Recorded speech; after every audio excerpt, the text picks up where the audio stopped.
Você conhece alguém que é dono de terras? Mas afinal que ela realmente é dona das terras? Ou só acha que é? Esse questionamento parece ser um pouco confuso e não ter fundamento, mas é mais interessante do que vocês imaginam.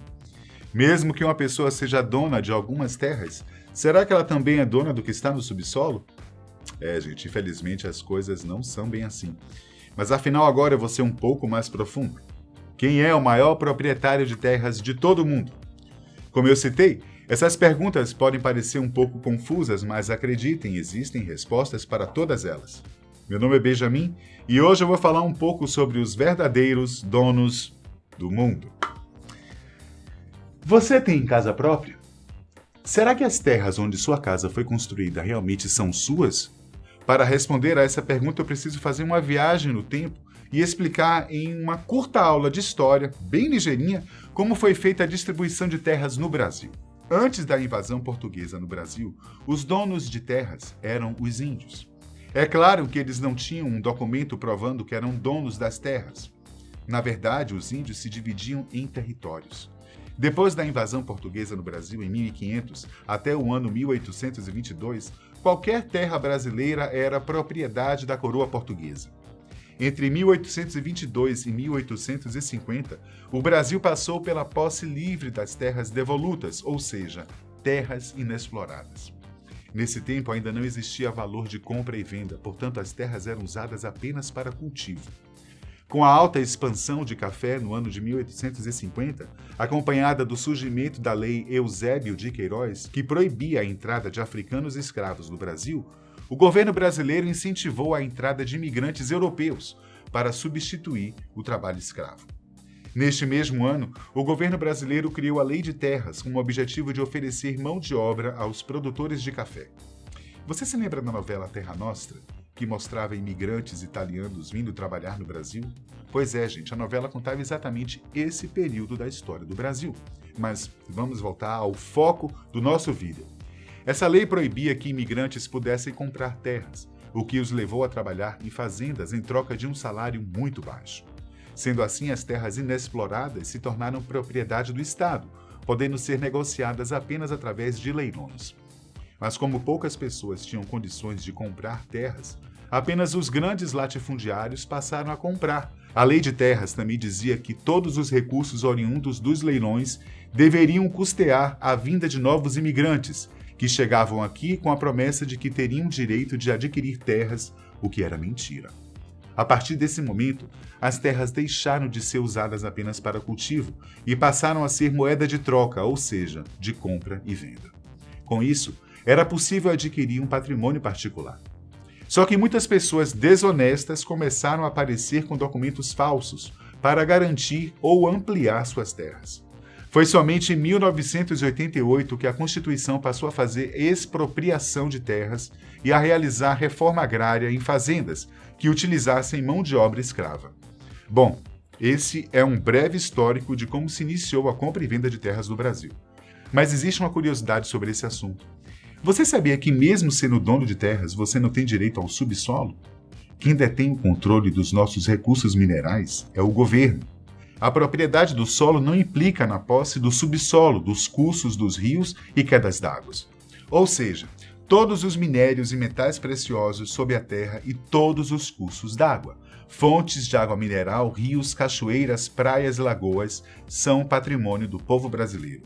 Resumindo, o subsolo pertence ao proprietário do solo.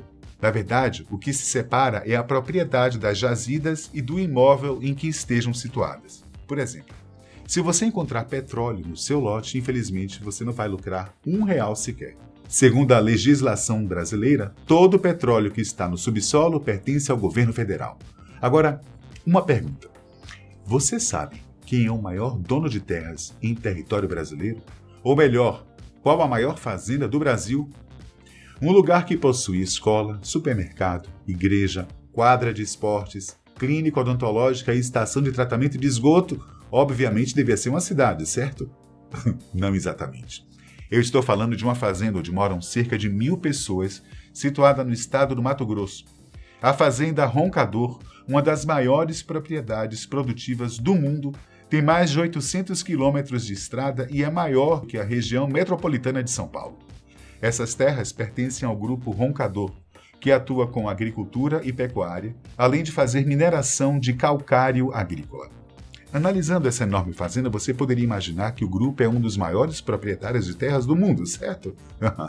As coisas não são exatamente assim. O maior proprietário de terra nos Estados Unidos, John Malone, é o fundador da Liberty Media Corporation e está entre as 100 pessoas mais ricas do mundo.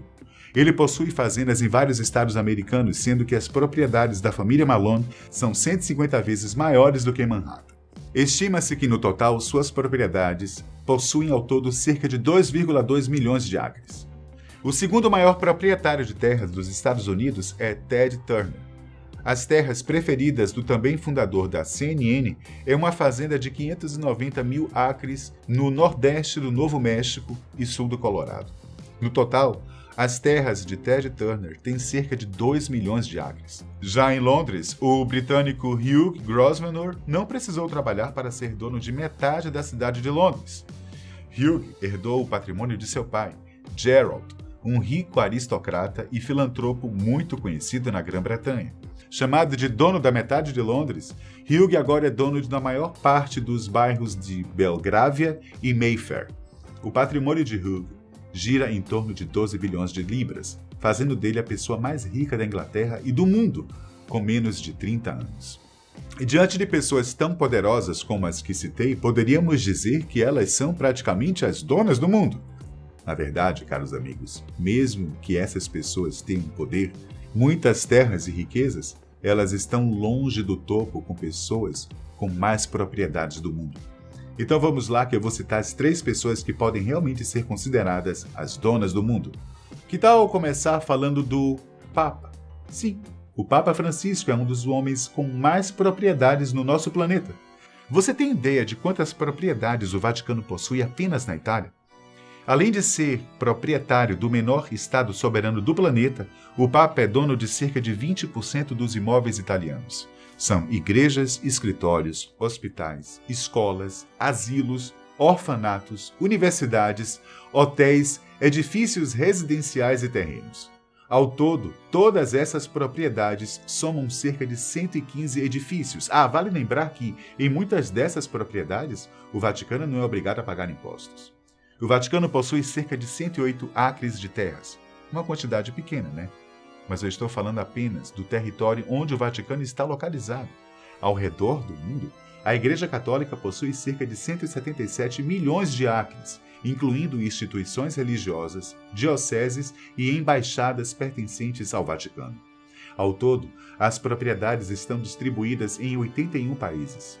Estima-se que a Igreja Católica é dona de 3 trilhões de dólares em bens imóveis.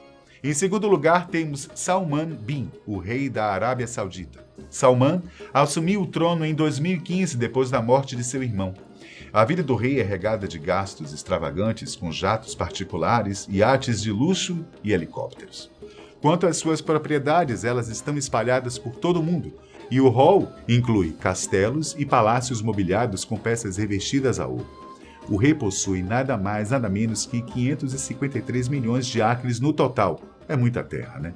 O legal é que o rei não vive só de luxo. Logo que assumiu o trono, Salman decidiu presentear a população do país, doando 32 bilhões de dólares. Considerando que o Estado é o maior empregador da Arábia Saudita, com 3 milhões de funcionários, muita gente foi beneficiada. Mas quem é o dono de mais terras do mundo? Você tem um palpite?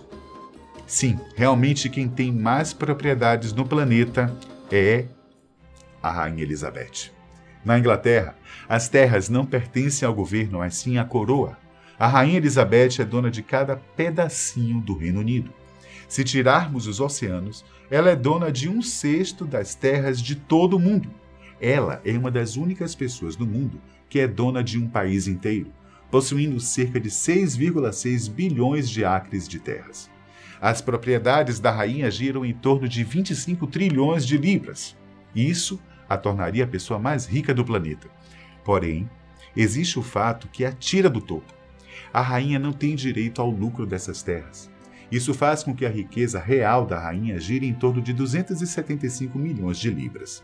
Existe também uma curiosidade envolvendo os lucros do rei Salmão e da rainha Elizabeth. As terras do rei equivalem a cerca de 8% do que a rainha possui. Entretanto, o rei usufrui dos lucros de suas terras, que estão repletas de petróleo, enquanto a rainha, como eu citei, não tem direitos dos lucros de seus 6,6 bilhões de terras. Bom, gente, essas são as 3 pessoas, as que mais possuem propriedades no planeta e, de certo modo, podem ser chamadas de donos do mundo. Por hoje é isso. Se você gostou do nosso conteúdo, não se esqueça de se inscrever no nosso canal e curtir o nosso vídeo. Até o próximo. Um pedacinho de terra.